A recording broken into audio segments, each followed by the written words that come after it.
kitchen, folks. It's yet another experimental day in home brewing. I'm going to try making a cider today, which is a flavour that I've never made before, and that's going to be rhubarb, white grape and basil flavour cider. Basil? Yes, basil. And here she is. I've had this plant growing, months really, to be quite honest. Keep picking it to use in cooking. I absolutely love the smell of basil and I love the taste. And I think that this could make a flavoursome addition to the cider in the same way that hops can do, as long as I don't put too many in there. Now, there's no reason why you can't pair this with fruit. I mean, why can't you pair this with fruit? So it's my experiment. Let's see what happens.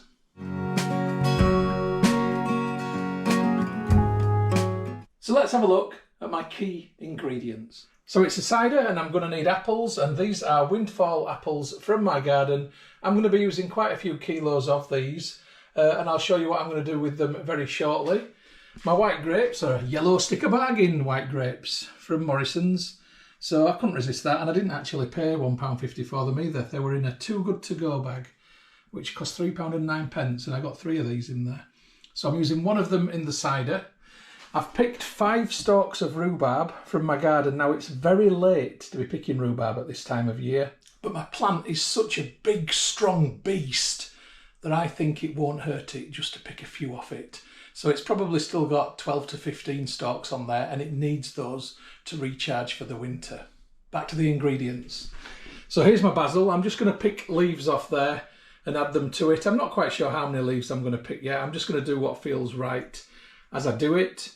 And again, this was a basil that's been homegrown, and it's been fantastic. I've used it all summer. Now on to my dry ingredients. So I've got 500 grams of dextrose monohydrate brewing sugar. I've got 150 grams of lactose milk sugar.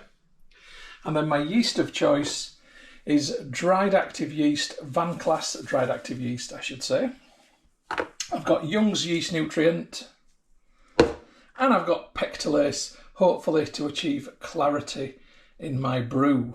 Now, I'm using the lactose because I want this cider to have a residual sweetness. I think basil would pair better with something that's a little bit sweet. You know, if you have Chinese, you quite often see sweet basil mentioned in Chinese names for restaurants and so forth. And I think there is something that goes with sweetness and basil. So I think a sweet basil will be the ticket. Anyway, I've talked enough. Let's crack on.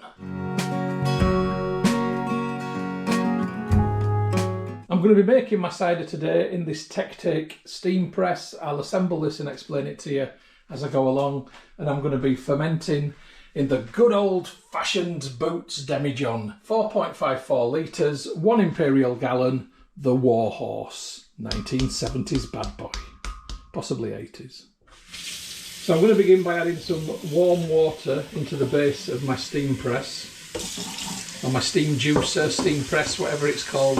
It basically uses steam to juice the fruit rather than manually pressing it myself. It's very, very good. So this holds 4 litres, so I'll just fill this up, then I'll come back to you. So there's my 4 litres of water in there. Now you'll notice that there's a little bit out of that just there. What is that for? That is for the middle pan. And in the middle pan there is this spout that you can see that the liquid will eventually come out of and down that pipe. So that's the middle pan of the steam press. So when the ring is put on and the water boils that's inside the bottom, the steam comes out of here and then it gets the fruit which goes above it in this colander. Now, when the fruit drips, it eventually ends up going down that pipe and into my collection vessel. So the colander goes on next, and it's into my colander that my fruit will go. Right, let's crack on. So here is my rhubarb, and I'm just going to cut that down into nice smallish chunks. And I'm going to get my rhubarb and chuck it in the colander basket. I've got to do that with the rest, so I'll come back to you shortly. And that's all my rhubarb in the colander. Now on to my grapes. Now I could just chuck these in whole, but the problem with that is that the skin will protect the flesh on the inside, and I want the steam to get to that flesh to break it down to release the juice. So it's a little bit labour intensive, that much, but I'm going to have to cut each grape in half, like so, in order to release those juices. Right, so for each grape, down the middle and then into the colander. Down the middle and then into the colander. I'll get back to you in about 120 grapes time. That's all my grapes in there now, on top of the rhubarb. So I'm going to pick some basil leaves off. I'm just going to pick them from around different parts of the plant. Oh, I absolutely love that smell. It's absolutely glorious. I really think that this will add something positive to the cider. I can't see it adding anything bad at all. If anything, a herbal cider, can that be a bad thing anyway? I don't know. I mean, I've never really made a herbal one before. I did once experiment with lavender and it was disgusting. But this ain't lavender and you don't eat lavender. But you do eat this stuff. And yeah, it's got some qualities to it. So I'll take some from the tips. I'm not going to go too mad with it because I don't know how overpowering it will be. But I certainly want the flavour of the basil to come out in the end product. I don't want to be looking for it. So I'm going to put enough in there for it to achieve that at least. So that's now my basil leaves in there. And here's my poor basil plant. But believe you me, that will recover. So here are some of my apples. I don't know how many of these I'm going to use. I might use them all. I might not use them all. I'm not quite sure. And for each apple, I'm simply going to cut it into quarters as so. Just like that. And then those 4 quarters go into the colander. I've got to fill this right up with apples. When I've done that, I'll come back to you. Okay, that's all my apples in.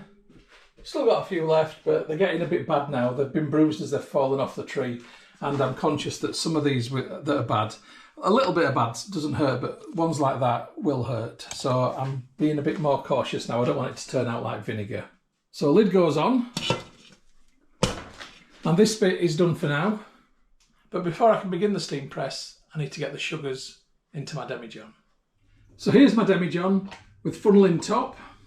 And I'm going to pour my dextrose monohydrate brewing sugar straight into the demijohn. Now, why am I doing that? Well, this demijohn is what's going to collect the hot juice that comes out.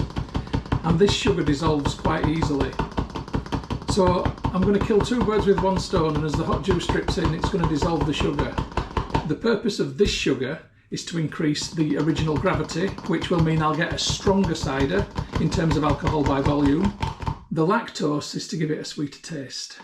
That doesn't ferment, this does. Right, when I've got this in, I'll come back to you. So that's my dextrose monohydrate brewing sugar in there. I'll get my lactose in next. Right, here we go. This is a bit of a damper sugar than the dextrose. The dextrose is very dry and fine. This one isn't quite as dry and fine, and therefore takes a bit more persuasion. So once again, I'll come back to you when it's all in there. Right, that's now all of my sugars into the demijohn. It's time to get this and this put together. So this is the setup. It's nice and straightforward. So I'm going to put the gas on low. Keep it on as low a setting as I can, ignite that, and now it's just a case of playing the waiting game. It's going to take at least 90 minutes before I see anything come through from this. Once I start to see dripping happening, I'll come back to you. Well, I'm 80 minutes in. The height of the fruit inside there has definitely dropped and there's lots of steam, but as yet nothing through. But I think imminently within the next 10 minutes, I'm going to see liquid. Oh, 20 minutes later and we've had a little torrent. There we go, look at that. Now it's not dissolved the sugar yet and it's going to take some swilling around, but it will. So I'm just going to leave this going and I'll give it a little swill in a while. Well, it's 40 minutes later and I've given it a shake around. I think the sugars have just about dissolved, but it's really flooding out. The grapes and the rhubarb must be letting out an awful lot of liquid. I mean, the level's gone down. The apples are obviously letting liquid out as well, but it's going a lot faster than it normally would do. That's a good thing. Right, this has been going well over a couple of hours now, so what I'm going to do is add a bit more water inside the reservoir at the bottom because I don't want it to dry out. So first off, lid up and let the water drip off the lid into the fruit. So it's definitely gone down a lot, but it will go further. So I'm just going to lift the colander off and I put it on a chopping board. So that's what I've got inside there. So the red liquid is the juice and the water's boiling underneath. So what I'm going to do now is just pour some more water in there.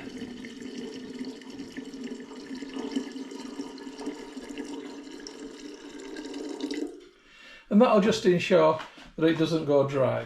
Then I'm going to put this back on top, put the lid back on, and back in business. See you in a bit. Right, 8 hours later and all done. So this is what I've collected. I've got a nice full demijohn and this is far too hot for me to do anything with today, so I'm leaving that until tomorrow overnight. Down here, I'm just collecting what's left. Really the drips that are coming out, so I'm just going to leave that overnight and see what I've got in the bottle tomorrow. Have a little taster maybe. The level of the fruit, well, I think we can safely say it's very low now. I'll catch you tomorrow, which will be preparation day 2, stroke brew day 1. See you then. That's my wife singing, by the way. Good morning from the kitchen, folks. It is preparation day 2, stroke brew day 1 for my rhubarb, white grape and basil cider. Today, I want to get the dry ingredients in, but before I do that, I just want to show you something. So here is my demijohn, and can you see the bottom there is a white layer? And I don't think that's apple powder. I think that's undissolved lactose or other sugar. So what I'm going to do, I've tried agitating this and it's not making a difference. I've not got anything long enough that can stir it and scrape the bottom. So what I'm going to do is get it out of there and into here, a nice clean sanitised demijohn. And when I've poured it about halfway in, then I'm going to give this one a swirl around to get that sugar lifted and in so it dissolves properly. If I don't do that, I won't get an accurate reading for the original gravity, which means that the final alcohol by volume will not be accurate. So I'm going to put this demijohn there, get the funnel in and start pouring, hopefully tidily. Now smell-wise, it just smells like apple juice really, apple must, cider must. I'm not getting any herby basil-y smell. Yeah, it definitely is sugar in the bottom. Can you see, as I'm tipping the demijohn, if you can see where my thumb is at the top. I'll just get the camera. And if you can see that just there looking through the glass or not. But yeah, that's definitely sugar in the bottom. It's lactose sugar. So I'm going to, at this point now, give this a right good swish around to get that moved, which it has done. And as I do this and agitate it, it will dissolve it.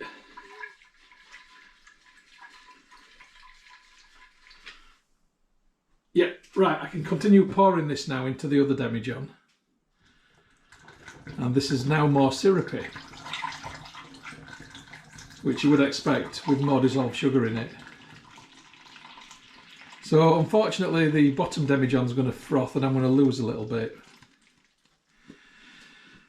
Do I wait? It could take forever to go down, so I'm just going to do it.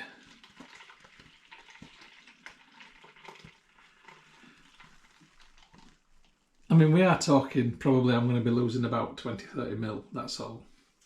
Right, this demijohn, I'm going to rinse out because that's getting used again tomorrow. with my final cider for now.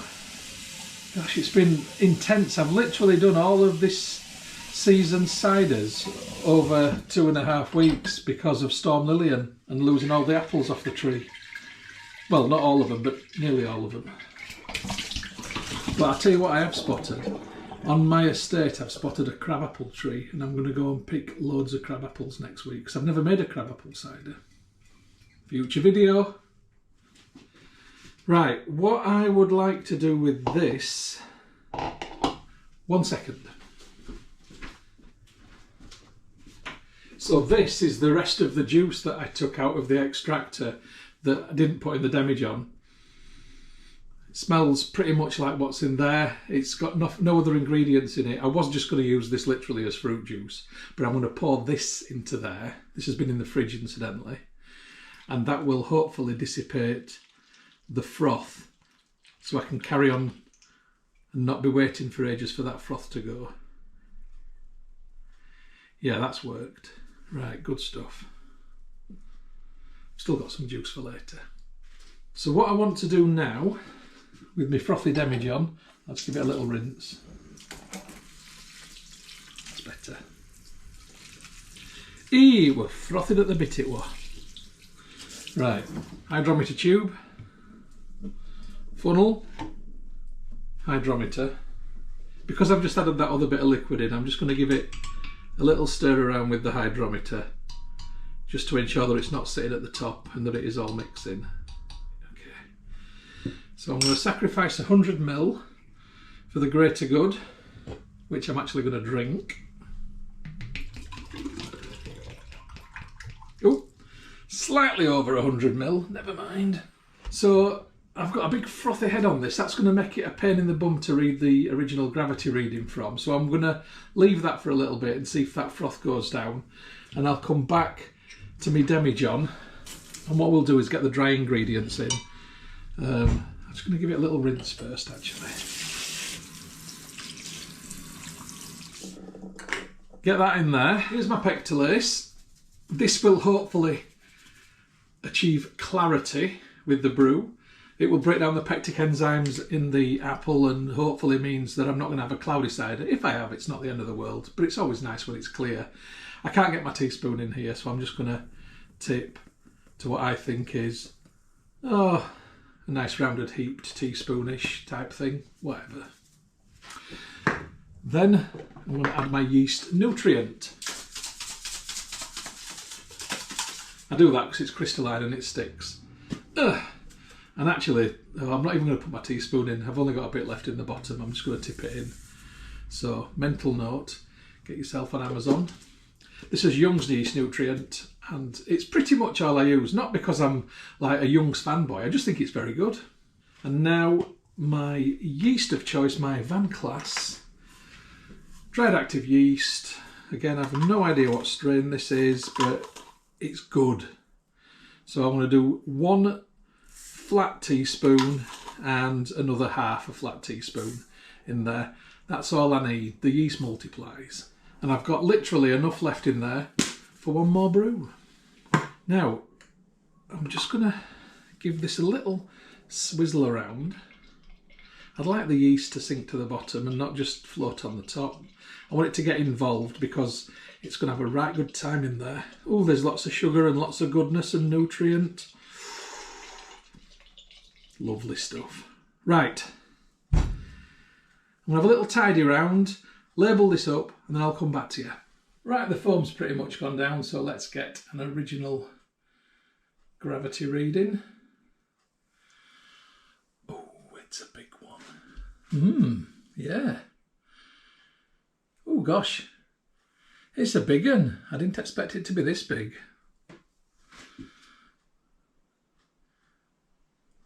It's 1.070, 1070. This one's going to be a bit of a strong one. Anyway, I'm curious, is this going to taste of basil? Still can't smell it.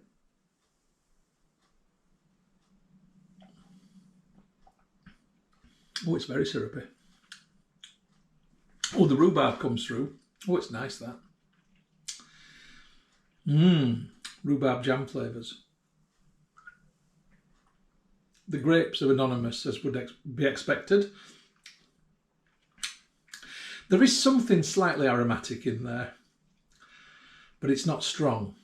I think I probably should have put some more basil leaves in, but we'll see. You know, once fermentations happen, the flavour can change pretty much completely. So great stuff. So 1.070. Let's have a look at my demijohn. So here it is, and you'll notice straight away that I've fitted a blow-off pipe because I know 100% it's going to blow through, so there's no point in putting an airlock on. So I'll put this on for the first 3 or 4 days.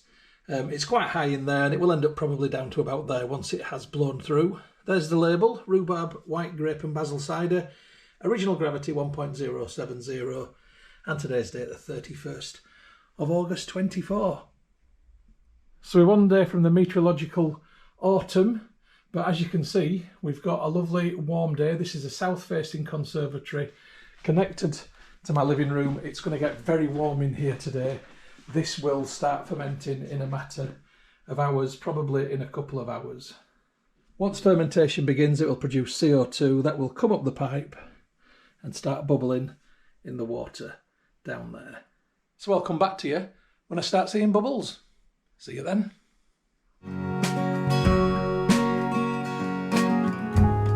I think it's brew day 2.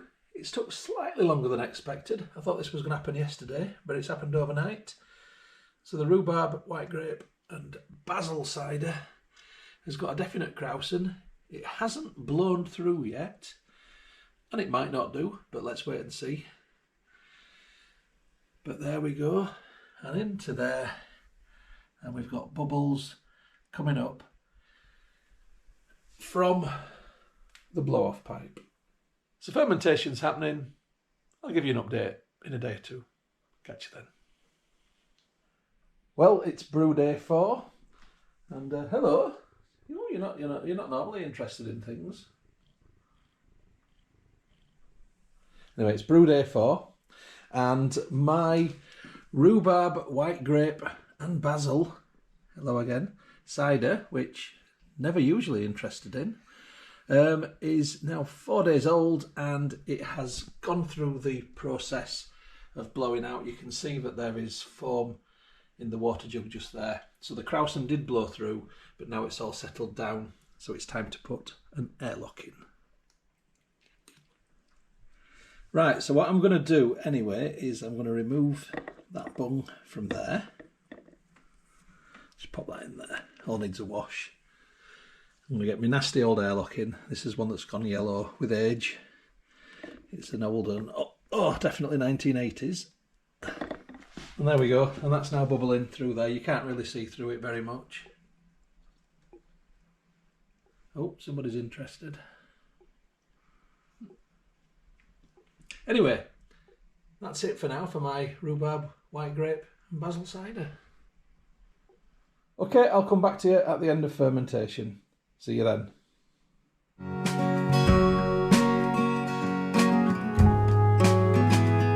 Hey folks, it's brew day 21 for my rhubarb, white grape and basil cider. What I'm going to do in this film today is just top it up a little bit. Let me show you why. Now, it's not dreadful, but I don't like this amount of airspace in the top. I don't want it to go funny and vinegary. So what I think I'm going to do is just put a tiny bit of apple juice from concentrate, et voila, in here just to top it up. Now, ordinarily, what I should do is take a gravity reading right now and then take another gravity reading when I add the apple juice. But it's such a tiny amount, it's not worth my while. Any dilution that takes place from this is going to be counteracted by the tiny, tiny bit of extra fermentation that the sugars in this will add to it. So I'm just going to stick this in. I'm not doing the usual calculations when I rack it and so forth, because it's just not enough. But I do think that if I leave it as it is, it could harm the cider.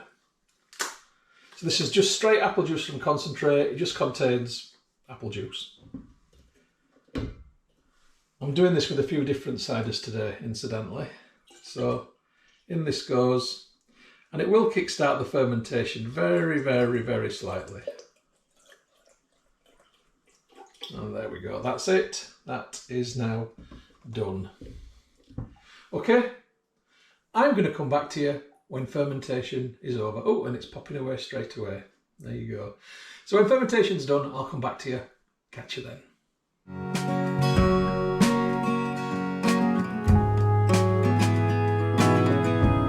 Good evening from the kitchen, folks. It's brew day 33 for my rhubarb, white grape and basil cider. And this evening I am going to bottle it. It's the first of the ciders that I've made this season that's actually cleared. The rest of them have stayed quite murky, and I think it's down to the steam press. I think that the steam press is probably going to lead to me doing mostly cloudy ciders. Anyway, let's have a look at this one. So there it is in the demijohn. You can see through the demijohn. There is a very little bit of haze, but really overall it's quite good. Now I can tell you that the sediment in the bottom is really sensitive to movement, and it's extremely fine. And that is definitely something that the steam press has, has contributed to. I don't get that when I do ciders in the other way. It's a small price to pay for a really good piece of kit though. So I'm going to get the cider out the demijohn and into the bottles. Let's do it. So it's bung out. Siphoning tube goes in. I really don't want to disturb that sediment, but I've got a feeling that I'm going to. That is as low as I'm going. I'm going to definitely drag some sediment up, but the first bit that comes out is going to go there into the hydrometer tube. But there is one stage that I haven't done yet. Before I start siphoning, I need to get some priming sugar into my bottles. So just standard household granular sugar, about that much per bottle, sort of a flat teaspoon. And that will be enough. If there's any yeast left in suspension in there, which there will be, that yeast will find this, it'll smash it apart, and that will create a release of CO2, which will build up in the bottle, causing pressure, and that is what will lead to this being sparkling. Fingers crossed. Right, let's get sucking. And out it comes. It is a bit milky. I'm going to let that go, and now it's going into the hydrometer tube. I want to get it up to 100 ml and then into the first bottle. And I'm going like a racing commentator. I think I might be getting a very slight amount of sediment with this, so I'm probably going to end up with a tiny layer in the bottom of each bottle. It doesn't really matter. I'm not selling it. It's not for anybody else, just for me. Maybe my dad too, and he don't care. So I've got reaction to the priming sugar. That's a good sign. That means that this will be a sparkler, undoubtedly. I'm hoping to get 6 700 ml bottles. I think I will, but if I don't, then I've got a half bottle in the sink, which I'll use instead. And I'm probably going to have to siphon the last bit into a jug because the reaction means that I can't fill the bottles up properly. It looks nice though, gotta say. It's coming through well.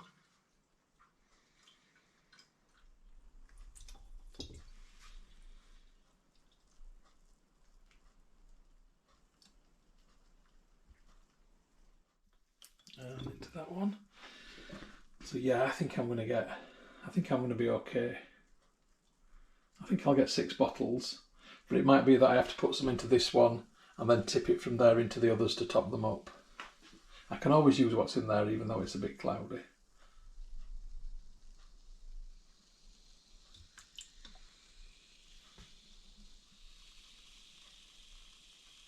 It might be 5.5 bottles looking at this actually. That's it, bubbles in the siphoning tube. It's over. It is 5 bottles. Okay. That's a bit disappointing. It will be 5.5 bottles, I think.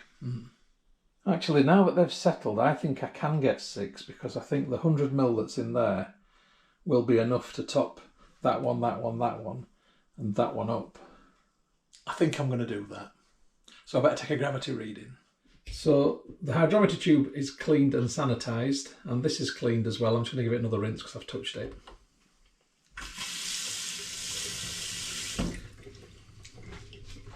Right, let's see what the final gravity is. It sank. Genuinely interesting. It's finished on a very high final gravity of 1.018, 1018. Now, I'm having a bit of a mental block here. If I put lactose sugar in, then that's fine, that's expected. But if I didn't, and I think I didn't, but I can't remember, then that is way too high, but it's finished fermenting. I must have put lactose sugar in, I think. I really can't remember. I did put lactose sugar in because I wanted it to be like sweet basil. Silly me. So 1018, that's okay, that's fine. So I'm just going to top these up.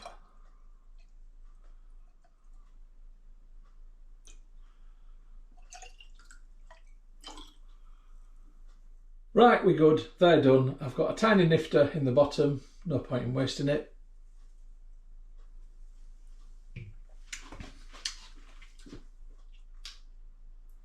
It just tastes like really appley cider. Like really appley cider. Let's see if those flavours come out over time with conditioning. I'm going to get the bungs in now. So here are my bungs. They've been sanitised and are now softening in very hot water to make them malleable. So I'll take each one out one at a time, shake off the excess water, get the bottle, put the bung in the top, push it with the palm of my hand. You can use a glove and that does prevent the ridges digging into your hand. And that's one down. Then the bung is fine, but it will fly out without a cage because when the pressure builds up with CO2, pop. So cage. Here is one I prepared earlier. So the cage goes on top. They're all recycled, reused. They work a good 3 or 4 times before they snap. And twist it and twist it. And if your fingers are starting to hurt, get a little fork. A normal fork will do. I use a little cake fork. And I just twist it on until I'm convinced that that is nice and secure. And that bottle is now bunged and caged. I've got to do that for the other 5. I'll come back to you when they're done. Right, there's my 6 bottles. Get this on. I'm just going to give them a rinse to get the sticky off. So I want to label them and put them away. Right, that will do. I better work out that final gravity. Maths time. So I started off on an original gravity of 1.070. I deduct from that the final gravity, which was 1.018, which equals 0.052. And then I multiply this figure by 131.25, the magic number, and that gives me an ABV of 6.8%. And I'm happy with that. I'll leave it at 6.8 because of the extra little bit of apple juice dilution. I think that's quite a fine and respectable alcohol by volume for a cider. Anyway, there's my bottles, washed and dried. Let's make some labels. So here is my Fomemo Bluetooth printer and it's connected to my iPhone. This is a program called Printmaster, and on that I've just created this little label: Rhubarb, White Grape and Basil Cider, 6.8% ABV, and today's date, which is the 2nd of October 2024. And all I've got to do is say print now. Eee, look at that. And very nice. Fantastico. So I was going to stick my labels on my bottles, get them all on nice and straight, like so. I'll come back to you in a sec. And there they are, like 6 green bottles standing on a worktop.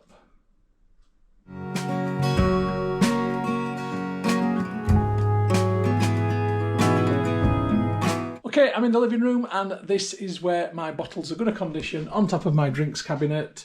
So it's currently 18.9 degrees here and it's the 2nd of October, and it does generally stay above 18 up here all the time. It gets a little bit warmer underneath for a few hours each night when the lights inside here come on and warm the whole top.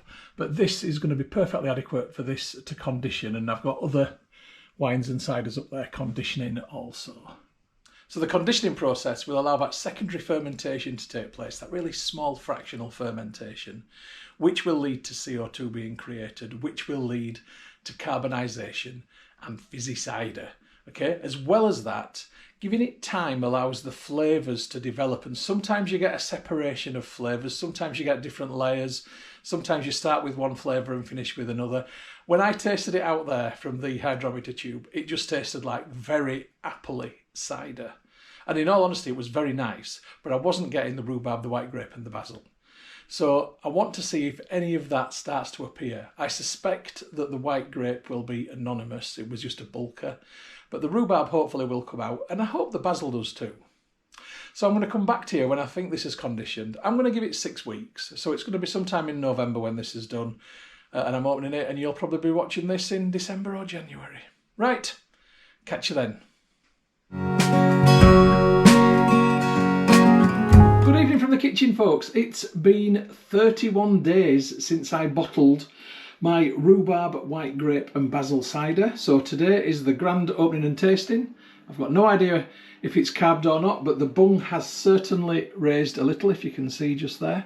So I suspect that it has. So I'm hoping that it's going to look good, it's going to taste good, it's going to smell good, and it's going to have a nice sparkle. Am I asking for too much? Maybe, maybe not. Let's find out. So, just going to get the cage undone. You can hear any noise in the background, it's my bread maker, so apologies for that.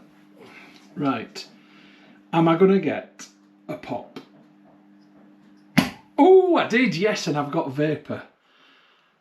Yes, that's a good sign. So, hopefully that means I've got sparkle. Oh yes, it's a sparkler. Wonderful.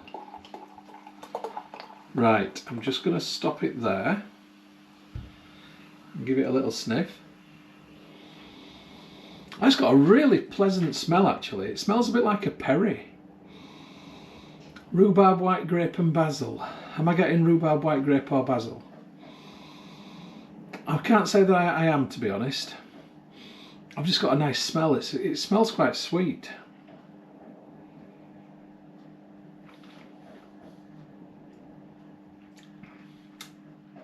Well, that's quite delicious. Complex. The rhubarb comes through, it starts at the top of your tongue and then it parts and goes down the edges. That zestiness that rhubarb has. The grape can't taste at all, and I'm afraid the basil hasn't really come through either. So, mental note for next time, I need to add a lot more basil.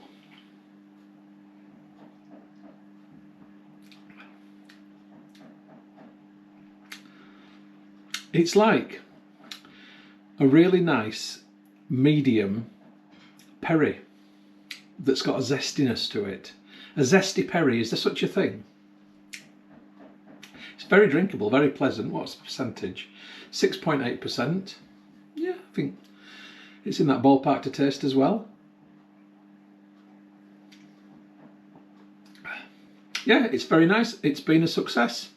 So yes, I will enjoy this tonight in the conservatory. So before I go, here's a picture for the front of the film. Hope you've enjoyed the film, folks. Thank you very much for watching. Thank you for subscribing. If you haven't already subscribed, please do so. And I'll catch you on the next film, whatever that may be. See you later, folks.